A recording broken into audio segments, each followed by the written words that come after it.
Today, we're going to dive into a topic that has become increasingly relevant in our self-absorbed, social media-driven world: narcissism. But narcissism isn't just about taking too many selfies or being overly confident. It is a complex and often destructive personality trait that can wreak havoc in relationships and lives. So, what's the problem here? Narcissism is more than just an annoying quirk. It's a deeply ingrained disorder that can manipulate, control, and devastate the people around a narcissist. Whether it is in romantic relationships, family dynamics, or professional settings, the impact of narcissistic behavior is profound and often damaging. So, how do we tackle this? How do we protect ourselves? How do we solve this issue? If we can solve this issue, can we? Well, in this video, I am going to break down what narcissism really is, how to recognize it, and how understanding these behaviors can help you protect yourself from narcissistic influence. We will explore both scientific and psychological aspects of narcissism, backed by research and real-life examples, to give you a more comprehensive view of the subject. But before we get into it, let me introduce myself. I'm Jennifer Hachia, and on this channel, we explore the complexities of psychology and manipulation in both relationships and professional settings. So if that seems interesting to you, well, you are welcome to subscribe. And if you are already a regular watcher, hello there! Now let's dive into it. So in order to understand what narcissism really is, it's essential to differentiate between narcissism as a personality trait and narcissistic personality disorder, also known as NPD. When we are discussing narcissists in this video series, we are focusing on those who exhibit narcissistic behaviors and traits, which may not necessarily meet the criteria for NPD, but can still impact relationships and interactions significantly. Narcissism as a trait can manifest in various degrees and in everyday behavior, while NPD is a clinical diagnosis with specific criteria outlined in the DSM. The DSM is the Diagnostic and Statistical Manual of Mental Disorders. So, according to the DSM, narcissistic personality disorder is defined by a grandiose sense of self, a lack of empathy, and a need for excessive admiration. And these aren't just occasional behaviors, they are core traits that define how a narcissist sees themselves and interacts with the world. To give you a bit of background, the word narcissism has its roots in Greek mythology, where this man called Narcissus fell in love with his own reflection. But more on that story on another video, which I will link up here or down there or somewhere for sure. This myth was later used by early psychologists like Sigmund Freud and Otto Rank to describe a stage of development marked by excessive self-importance. So fast forward to today, and narcissism is still a very hot topic, and not just in psychology, but in everyday life. But why is narcissism so damaging? Well, narcissists often have superficially adaptive behaviors. They can be charming and charismatic, especially at first, but this is just a facade.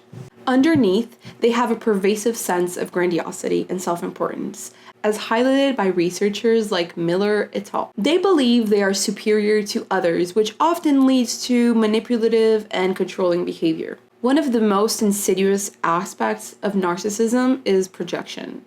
Narcissists often accuse others of the very flaws that they have themselves. This can leave you questioning your own reality, making it hard to trust your perceptions and feelings. So let's take an example to illustrate this. Imagine you are in a relationship where your partner constantly accuses you of being selfish and inconsiderate, yet they are the ones who always seem to put their own needs first. This is a classic case of projection, where a person deflects their own shortcomings onto you. Over time, this can erode your self-esteem and make you feel like you are the problem, when in reality, the narcissist is manipulating you to maintain their own sense of superiority. When it comes to relationships, research shows that narcissists often see their partners as tools to boost their self-esteem rather than as equals. This can lead to unstable, one-sided relationships where the narcissist's needs always come first. Partners of narcissists often feel like they are walking on eggshells, constantly trying to avoid triggering the narcissist's wrath or disapproval. In professional settings, narcissists can create toxic environments because their constant need for admiration and their lack of empathy can lead to manipulation and exploitation, leaving colleagues feeling undervalued and drained. Now, you might recognize this if you have ever had a boss or coworker who takes credit for your work, shifts blame onto others, or undermines colleagues to elevate themselves. The impact on workplace morale and productivity can be very significant, and these environments can be incredibly stressful. Another critical point is the trauma bond that can form between a narcissist and their victim. This bond is not healthy, and it's often addictive and difficult to break. Victims may feel emotionally drained after interactions with a narcissist, yet they struggle to leave the relationship due to a deep sense of obligation or even guilt. This is especially common on relationships where the narcissist has taken a parental or authoritative role, making the victim feel dependent or even obligated to stay. Gender differences can also play a role. Studies show that men are more likely to exhibit narcissistic traits than women, although women can be narcissistic too. Understanding these differences can help in identifying and dealing with narcissistic behaviors in various contexts. Because again, we are not here to diagnose anyone with the disorder NPD. We are just here to learn how to protect ourselves and know how to navigate relationships with people that are positioned quite high on the scale of narcissistic tendencies. So, going back to understanding context, for instance, male narcissists might display their traits through overt dominance and control, while female narcissists might be more likely to engage in relational aggression, such as gossip or social exclusion. Now, these are just examples. Does it mean that females don't display their traits through overt dominance and control? It just means that there is a high tendency for male narcissists to display their traits a certain way, as opposed to female narcissists. One of the reasons narcissists can be challenging to identify is due to their superficially adaptive behavior. This term refers to how narcissists can present themselves as charming and appealing initially. This charm often masks their deeper, more troubling traits, making it hard for others to see their true nature right away. Paulhus and Williams describe how the superficial charm combined with manipulative tendencies can make narcissists particularly dangerous in everyday life. They often use their charm to allure other people and create a facade that hides their more harmful behaviors. Research indicates that narcissists often struggle with a consistent sense of identity and may exhibit intense envy and a sense of entitlement. Miller et al. Highlights that these traits lead to a pattern of exploiting others for personal gain and engaging in manipulative behaviors. A key characteristic of narcissists is their avoidance of self-reflection. They rarely confront the impact of their actions on others, and they distort reality to fit their narrative.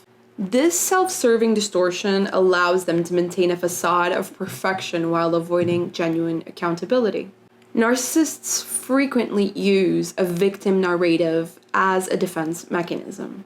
According to Campbell and Foster, they rarely take responsibility for their actions and instead they project their flaws onto others.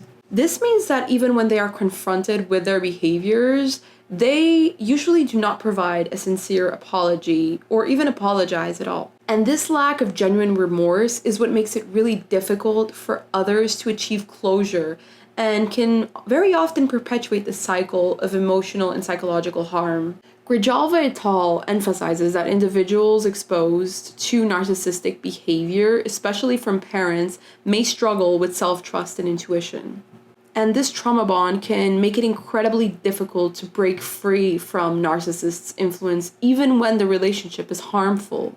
So breaking free from narcissistic relationships or upbringing is very challenging, but it is not impossible. It requires recognizing the unhealthy dynamics at play, and understanding that the trauma bond, while it feels very strong, it is not a reflection of genuine human connection. Personal healing involves reconnecting with one's sense of self and developing that self-trust. So where does this leave us? Now that we're getting to the end of this video, you might be thinking, but she didn't give us really a solution. Now, this is where you're a little bit wrong. So, by understanding narcissism, you can better recognize the signs and protect yourself from its damaging effects. Because knowledge is power, and the more you know, the better equipped you will be to navigate relationships, whether that be relationships with family members, romantic partners, and even work colleagues. And if you happen to be feeling trapped in a relationship dynamic where there was a lot of narcissism going on,